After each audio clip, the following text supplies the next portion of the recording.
equality? Was equality achieved if in making one small group feel that they have access to the space they want, but in doing so, you have put women at risk? How can that be justice? How can that be compassionate? Welcome to All Things with Jen Oshman, where we look at current events and trends through a Christian lens. All things were created by Jesus and for Jesus, so we're seeking to apply His word to what's happening here and now. Whether you're listening on your favorite podcast app or watching this episode on YouTube, would you take just a minute to go and give us a rating and a review?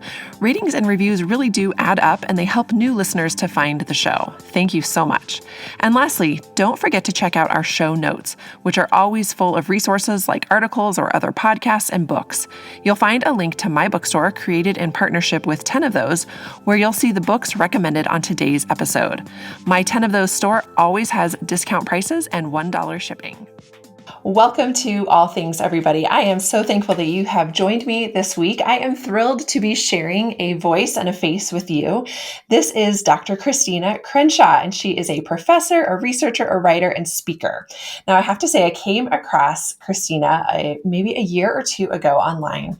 She has a really encouraging and challenging online platform, especially in social media spaces, where she just engages stories and her readers and her followers and speaks to biblical justice and truth for our cultural moment. And that has been so encouraging to me. So Christina, thank you for coming on to All Things and sharing your voice with my listeners. Oh, thank you, Jen, for having me. I'm honored. So I know that you like to write and speak about biblically rooted justice, integrating faith and work. You have a long history in human trafficking prevention. Basically, it seems like your desire is to just speak biblical worldview into spaces and spheres that God allows you for the common good, for God's glory and the good of others. Where do you serve right now? What does your life look like right now? And fill in some of those gaps so that people know a little bit more about who you are. Yeah, well, I would say I'll start with personally. Personally, I'm a mom. I'm a wife of, it'll be 20 years this summer that we got Yay. married. I know, I like to tell people we got married really, really, really young, but the truth is I'm just old now.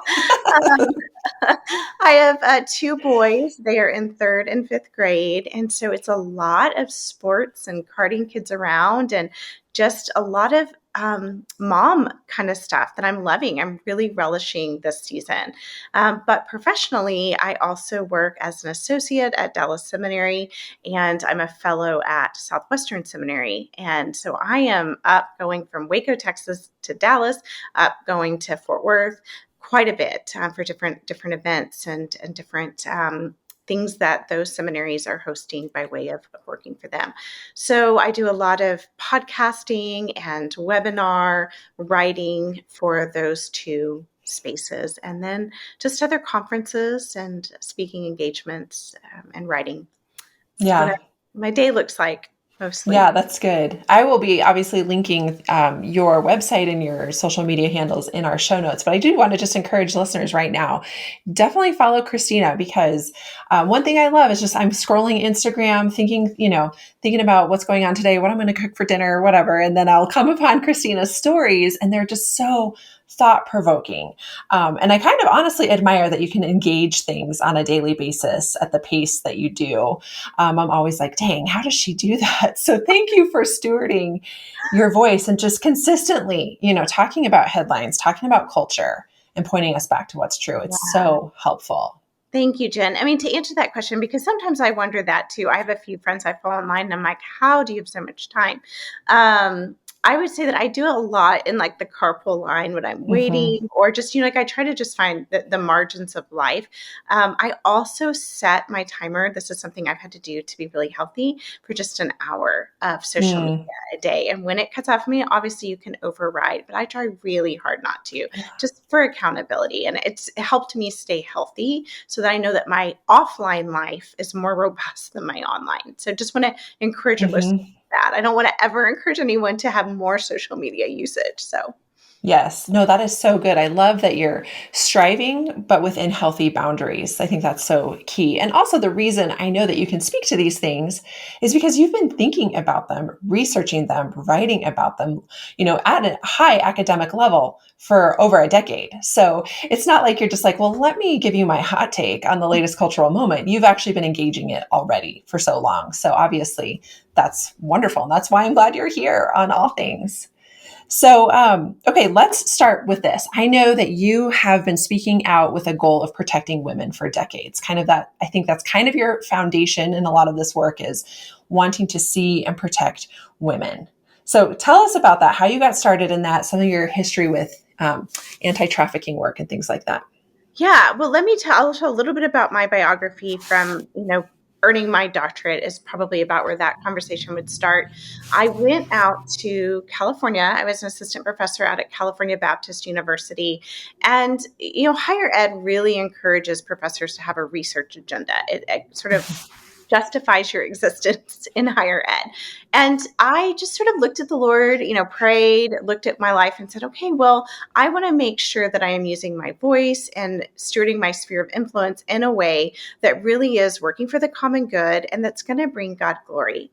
And I had just finished this dissertation. We talked a little bit about this before the show began. My dissertation was on how does the Christian worldview equip us to become agents of change? And so essentially asking this question exactly 10 years ago is when I finished and published that, in what way does biblical justice compel us to go out into the world and engage culture and to do good things? I ended up forming a partnership, a relationship with the A21 campaign and Christine Kane, just through a series of like-minded relationships and just fellow people in the same circle. And I worked for A21, helping them develop this curriculum for high school students, Bodies Are Not Commodities. And I Mm, did that, simultaneously while working at a university and kind of using this as my research agenda. And human trafficking is just one of those social problems that once you know, you can't unknow, and you mm, feel compelled to jump in.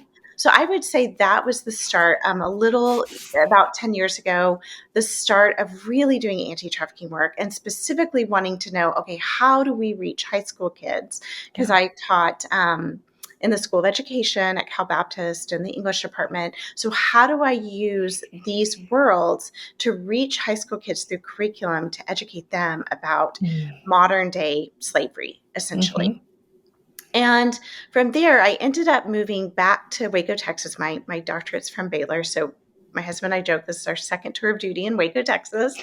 We moved back for his job primarily, but was fortuitous enough to land a position at Baylor teaching as a full-time lecturer.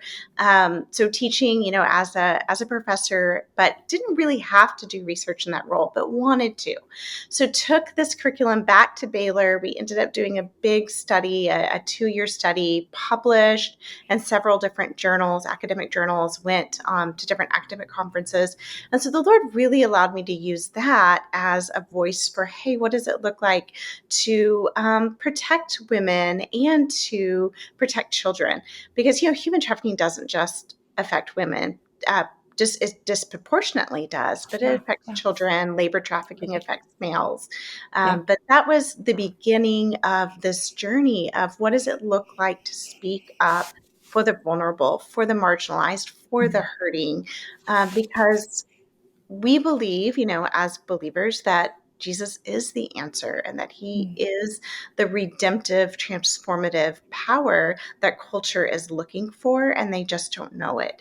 So mm. I wanted to take my piece of the gospel and to integrate it into what I was doing, and speaking up for the least of these was just a natural fit and a good Yeah. research agenda, it turned out. So Wow. Okay. So all of this sort of began with anti trafficking work. I love what you have said about the curriculum. That is amazing. And I think hits the nail on the head in terms of we want to be training our youth. And that is so good.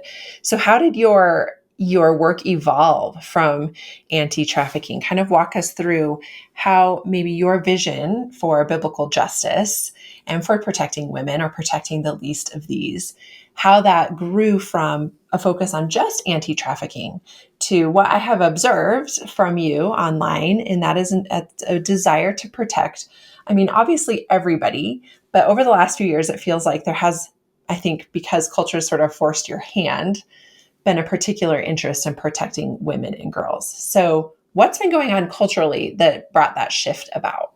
Yeah, well, I started to notice, like I think most of us did, a sharp turn in 2020.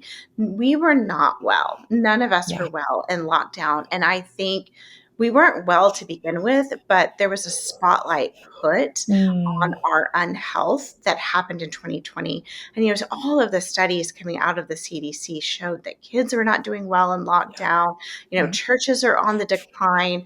Barna put out a study in 2021 that said 38% of pastors either left or considered leaving Yeah. after 2020 because it took such a toll on churches and church leadership. And I know that being married to a pastor, how difficult that season was. Yeah. And so I think, and it makes me teary-eyed too, I started to just look to my left and to my right, and I saw everywhere. And, I mean that sort of, ubiquitously, but even like politically, I'm looking to the left, to the right, and I'm watching people deconstruct their faith. I'm watching people leave, people that I thought were more rooted in their faith. I'm Mm, watching people make decisions out of emotion instead of reason and logic. And meanwhile, I think this is actually a Lifeway study, not Barna, but Lifeway then released a study that said that less than 48% of us can even define what a Christian worldview is. Or that when they would survey people and they would ask sort of fundamental worldview questions, people were not able to answer different worldview questions. So, for example, Lifeway asked questions like, do you believe that Jesus is the only way to heaven or just a way to heaven? And less than 48% said, yes, Jesus is the only way to heaven. And they mm, ask questions about, original sin. Like, do you believe that we are born into sin and in need of a savior? And again, less than half of the survey of wow. evangelical Christians. Hmm. Like I expect the world to give some wonky answers, but even in the church, we Yeah. aren't able to fully define our faith and then to integrate it. And so I think it was actually from a place of truly being grieved. I was at an event at the Museum of the Bible this past weekend and spoke on a panel on this.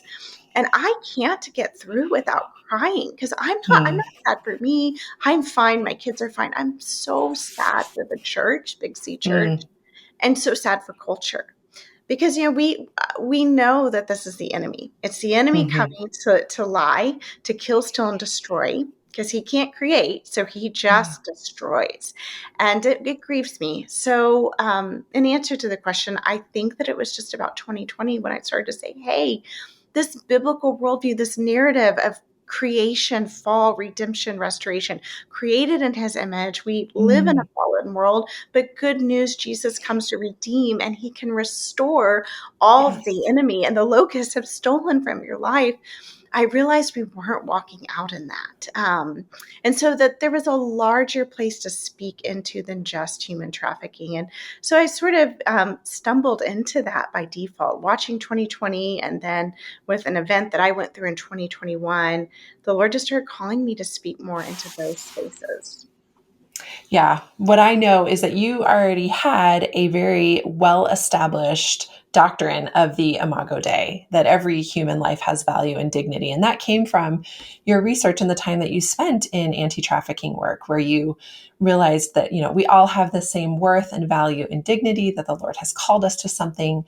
And so I can see why it felt personally just so devastating to you to see the church sort of ripping apart, and us treating each other without dignity and without value and without worth. And of course, in culture, that has increasingly happened as well. The culture around us is doing that as well.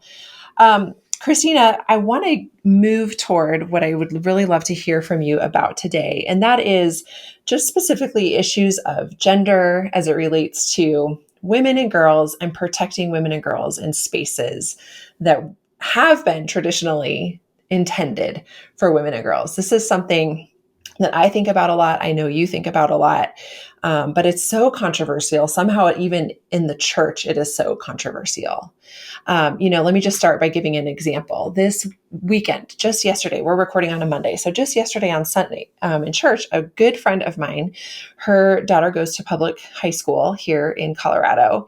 And she was sharing with me how frustrated she is because boy students at the school biological males who identify as biological males are using the girls' bathroom, and they're hanging out in there and hiding in there, just being goofy in there. But her daughter went in to use the bathroom, and there was a boy hiding in the stall, and she just felt so frustrated. She'd gone to the superintendent, she's gone to the school board, she's written her representatives, and the party line is we are not asking questions. We don't ask about gender. We don't ask about identity. Anybody can use any bathroom anytime.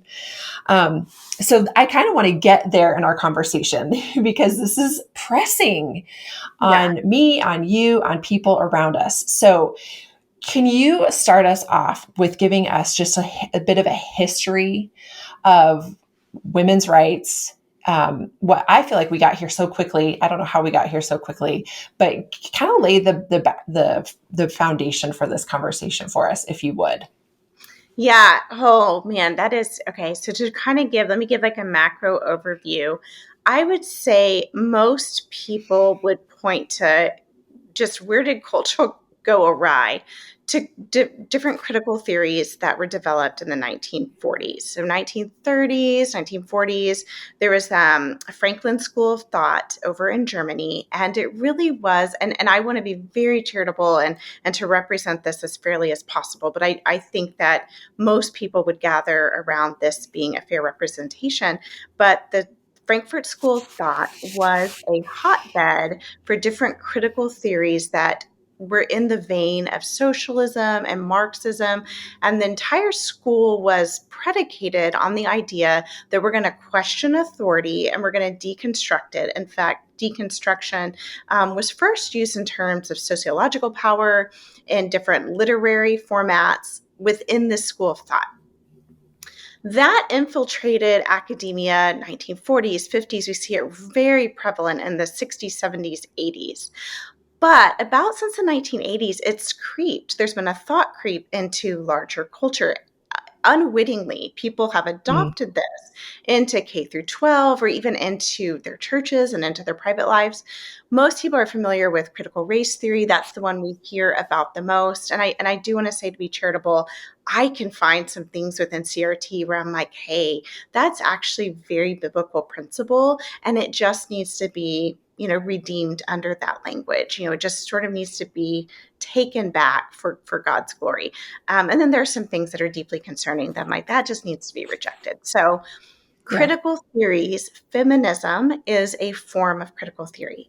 And we have seen waves of feminism. There's been at least four waves, really since the late 1800s. And I find a lot of solidarity actually with first and second wave feminists. The first wave was fighting for just the right to vote, the right to own property if their husbands passed away, the right to parental rights if their, again, their husband passed away or there was, a divorce. And we saw that up until about the 1920s when women did earn the right to vote. Then we started to see a shift to kind of more of a sexual revolution. And it's a little harder to find common ground there for me, but I do find a lot of feminists who were calling for, hey, we need childcare if we're going to work, or we need fair representation in the workplace, or we need equal opportunity in order to even go to college, Yeah. right? And so then we see third wave, and third wave is really more about kind of like closing the work gap. But that is also about the time when it becomes very murky with gender. Third wave and particularly fourth wave by the Yeah. 1990s, where Yeah. we're questioning even what is a woman. So feminism went from fighting for women's rights to here we are after about the 1990s asking, well, what even is a woman? If a male identifies as a woman, can he then be a she and also be a feminist? And it has divided. There are some, old second wave feminists, older, I should say, that in reverence, who are still holding that line with like, hey, we have fought really hard for a seat at the table. Title IX, 1972, we fought really hard to make sure that women had equal opportunity for educational advancement or safety with sports or even equitable places with sports. Because before 1972, and really even today, you can find this in some spaces, smaller schools, where there's really not equal opportunity for women's sports. Like perhaps they don't have the same kind of gym or the same kind of weight equipment, or they don't get the same kind of marketing budget, those sorts of things that we've come to take for granted in our lifetime and coming of age. But for our mothers, that was not the norm. Mm-hmm. My mom joined the Army. It's kind of a different story for a different day, but I think that was 1975 or 76. And she was one of the first women in her class to join the Army. And now I just feel like I know so many women who have served in the military. And so I Mm-hmm. think I'm thankful in so many ways for the feminists who've come before, but I get sad. I am grieved when I think about the ways it has been hijacked and the waters have been muddied between what is biology and then what is, people are calling like a gender social construct. Mm-hmm. And I will say that gender is a bit more of a social construct than our sex and our biology, but it's so concentrically related that it feels like a silly conversation to try to even separate Yeah. the two out. I Yeah. have heard people do a great job making the distinctions because gender typically is assigned to performative Mm-hmm. behaviors, but sex is always related to biology. Mm-hmm. But now it's become controversial to stand on anything biblical and even biological, and Mm-hmm. that has been a cultural yeah, just sort of a cultural quandary in the last 20, 30 years, slowly, Mm-hmm. but it feels overnight, I think, because of the explosion of social media. Yeah, that's a good point. That background and that history that you've just given us is really, really helpful. And I echo what you say. I mean, I feel like I was born in 1978, so Title IX came just before I Right. was born. And I feel like even when I was playing sports in elementary school and high school, there definitely still was some inequity, what the guys got versus what the girls got. And we were thrilled as girls to get the protected spaces that we had, to get the funding that we had, the scholarships that were available. And all of those have only been available to us for a couple generations. And it Mm. feels so incredibly regressive to me for so-called feminists who you think are fighting for spaces for women than to just willingly, not even willingly, but enthusiastically, aggressively then want to hand those spaces that were hard earned over to anybody who identifies as a female. The movement feels really regressive and backwards moving to me, and I cannot wrap my head around why we are so willing to give up ground that took so long to gain. Well, I'll try to answer that. I don't know that I have a definitive answer, but I've spent a lot of time having to think about this. And I will say, in fairness to kind of the second wave feminists who were around in 1972 and who were advocating for, equal opportunity in the workplace, who were advocating for equal opportunity in higher ed, those would probably be considered second, maybe some third wave feminists. They have raised concern and they have raised their voices, but it is disheartening to see how quickly those voices are Mm-hmm. shut down. Yeah, For yeah. example, I went through a social media fire in 2021, and I was watching the women's dean of Harvard of gender studies get fired too for Mm, trying to assert that there is a biological difference and that she mm, will placate to higher ed that biological males are not females. And she is the dean of gender studies or whatever department she was in, and she's fired from Harvard. And so I think that the loud rage mob, I'm seeing a bit of a turn and a shift. I think we reached the peak of our frenzy in 2021. That's just sort of my theory. Maybe I'm wrong. Maybe it's just a roaring fire waiting to come back. But I think that we've realized we can't keep canceling everybody. And so I hope that there is more nuance and more conversation happening now. But I think, to answer your question, it has felt like this rage mob silencing anyone who won't wholesale accept this cultural narrative. And I think what motivates the rage mob is that they think they're doing it to be compassionate, and they think Mm, that they're doing it for justice. And we yeah. realize, I mean, most of us who are reasonable about this realize it's deeply incompassionate to take safe, protected spaces away from women. If giving so-called equality to one group means really making equality precarious for another group, then is that equitable? Is that really equality? Was equality achieved if, in making one small group feel that they have access to the space they want, but in doing so, you have put women at risk? How can that be justice? How can that be compassionate? So I do think I'm starting to see enough people speak up. I was, I guess, one of the first at the helm of this. But as we see biological males win Woman of the Year time and time again for different sports and different achievements, I think enough women are speaking up and saying, hey, this seems really unfair, illogical, unfair, and even in some circumstances dangerous. People want to make the argument that, well, we're really just targeting and marginalizing transgender groups, that transgender groups just want a biological male who identifies as a female, wants access to female spaces, and that it's harmless. But we know from research that that's not true. Even if we could, because, I've been willing to suspend my disbelief, even if every transgender male who identifies as a female is not a threat to female sexual assault, even if that were true, that doesn't help control for the males who are unsafe and who will abuse that space to Mm, sexually assault women. Right? And so, yeah. and again, you use the example from someone local who is concerned about what's happening in school. What is to say that a predator wouldn't allow himself to come into that space? We don't have any Hmm. kind of a litmus for this. And so it ends up opening the door to all kinds of predatory exploitation of Yeah. females of all Yeah. ages. Yeah, that is a helpful way to frame it. So I guess, sort of to bring it home to a really specific example for my friend and her daughter who's going to the girls' bathroom and boys are in there, those boys might just be silly and harmless, right? We talked about it at dinner last night and my husband was like, well, men's bathrooms are gross. So they probably just, want to go to the nice bathroom.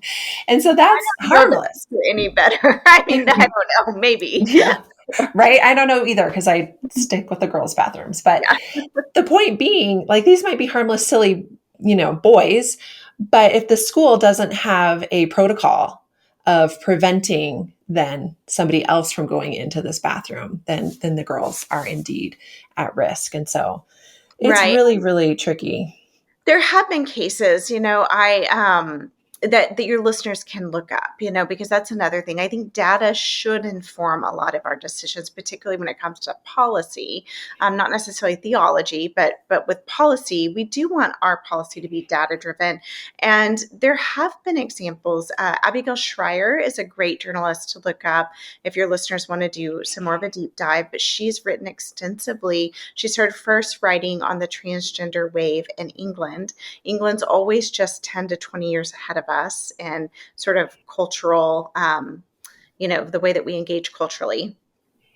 But she saw this move of girls who were transitioning and who were having hysterectomies and were having top surgery. And then she started to see the regret that came after. Yeah. In fact, there are now lawsuits against the state of England medicine because they allowed it at such a young age.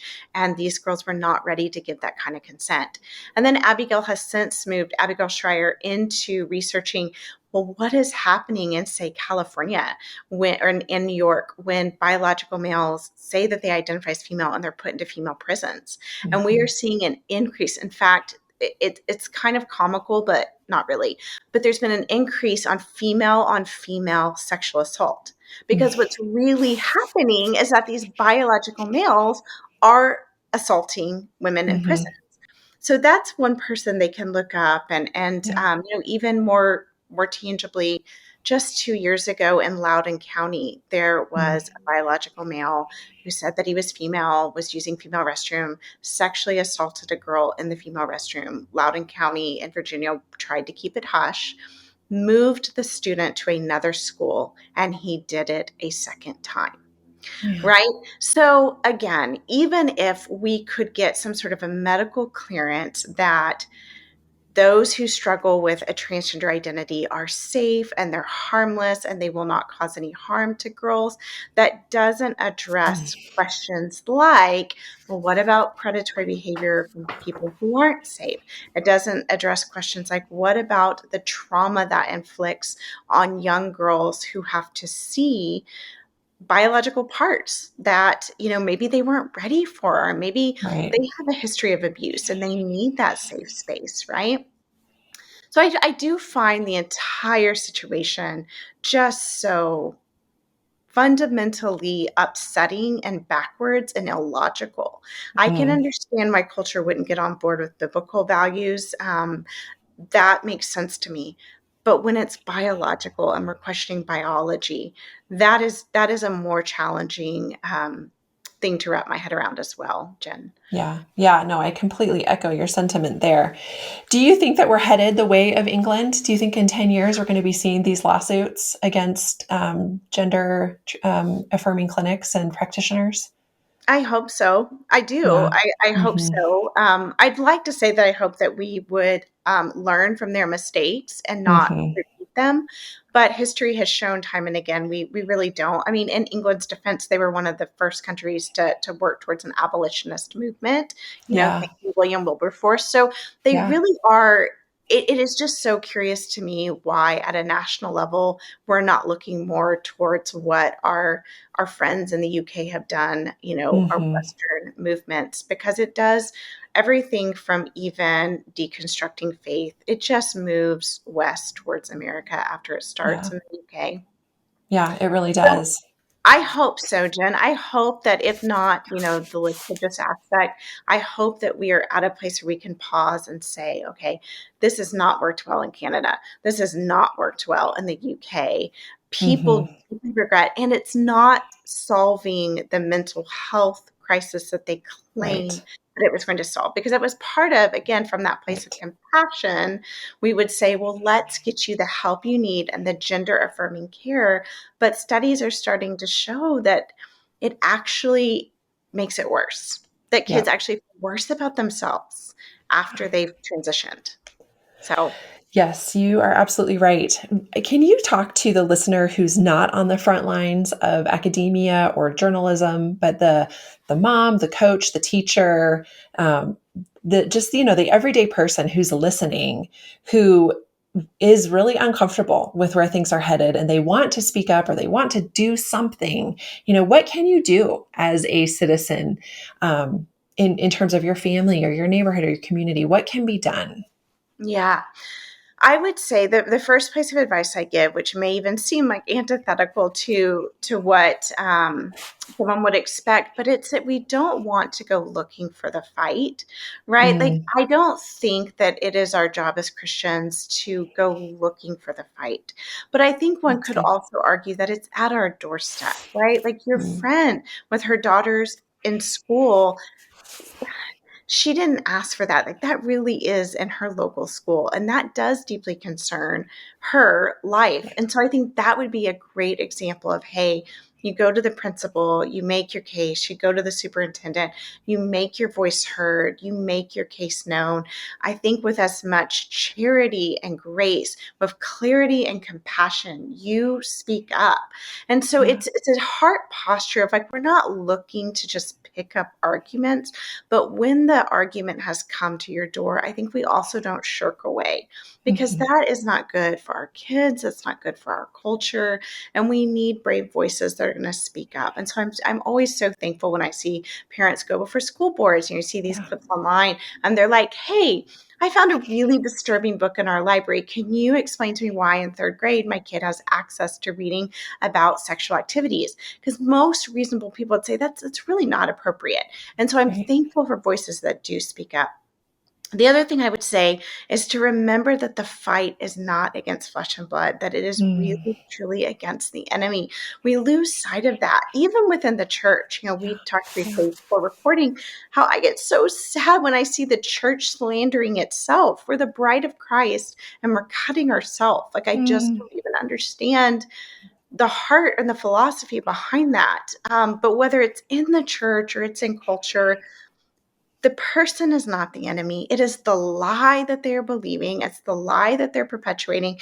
And that lie was given from the enemy because he is so deceptive and so cunning. And again, he comes to kill, steal, and destroy, right? And so when we keep that in mind, that we are fighting not against our brother and sister, not against even our so-called enemy, but we are actually fighting the enemy, right? Hmm. And it sort of changes the entire purpose. Like, I am not going to let the enemy gain this ground. I am not going to let him win.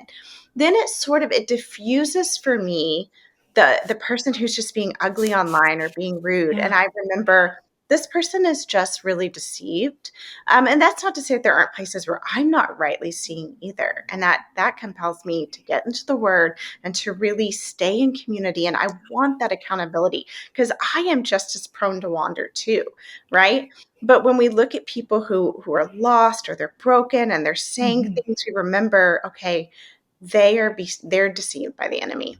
And when your fight is ultimately against the power of darkness and Hmm. not that person who's sitting next to you in the room, it changes the way you engage it. Because again, you are then engaging the common good for God's glory, not just to shut that other person down. Oh, that is so good. I appreciate that. I feel exhorted and challenged by that as well. Don't go looking for the fight, and remember who the fight is against, and to engage prayer and to ask the Lord for his help. And I love that it sort of depersonalizes it, because I think sometimes that's sort of what prevents us from engaging, is that scary personal aspect. But if we remember that the Lord is with us and there is darkness that he's asked us to push back, that's so important. Could you leave us with just a final note of hope, Christina? I mean, you've been engaged in hard spaces. You have been treated badly online. You have endured a canceling firestorm of your own. Why keep going? Tell us why we should have hope and why we should keep going. Yeah, I want to tell your listeners, because I think that this will encourage them, that in my nature, in my flesh, so to speak, when I was being publicly slandered and libeled, and I mean, this was Fox and Friends news. I was on Fox and Friends, Ali Beth Stuckey, Christianity Today and World Magazine. I mean, all the different Christian outlets are picking it up.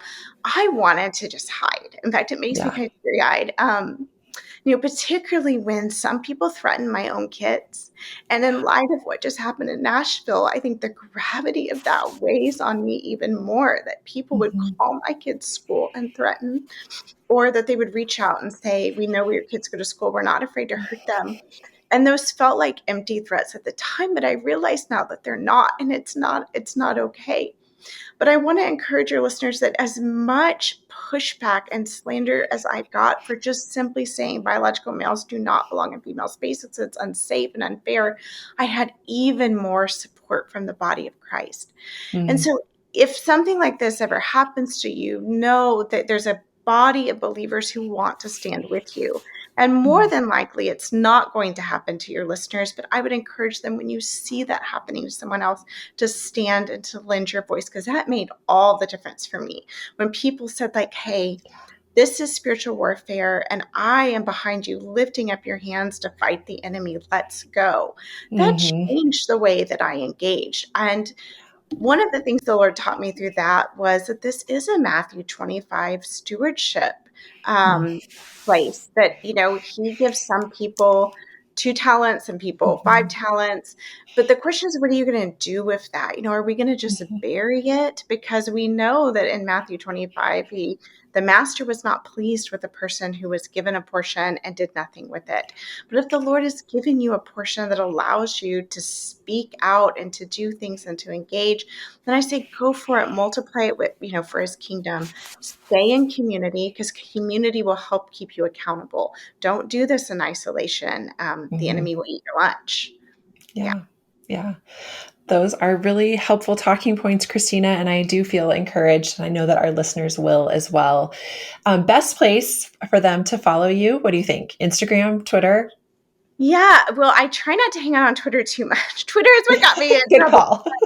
Also, it's just not as nice on Twitter. Yeah. But if you Yeah. are on Twitter, please find me, because I am always looking for people who are like me, just here to like learn and hear, but engage civilly and truthfully and kindly. But mostly I hang out on Instagram. If I'm on social Yeah. media, it's usually Instagram. So. Yeah. Yes. Well, listeners, do give her a follow. Christina, thank you for lending your time and your wisdom and your experience to us. It's been really, really helpful. Well, thank you for having me, Jen. I appreciate it. And thank you, everybody, for tuning into All Things. Be sure to check those show notes. I will link everything that Christina and I have been talking about, and I know you will learn a ton from that. So thank you, everybody, and we will see you again next week. Hey, thanks so much for listening to All Things, where we look at current events and cultural trends through a Christian lens. All things were created through Jesus and for Jesus, so we're seeking to apply his word to what's happening here and now.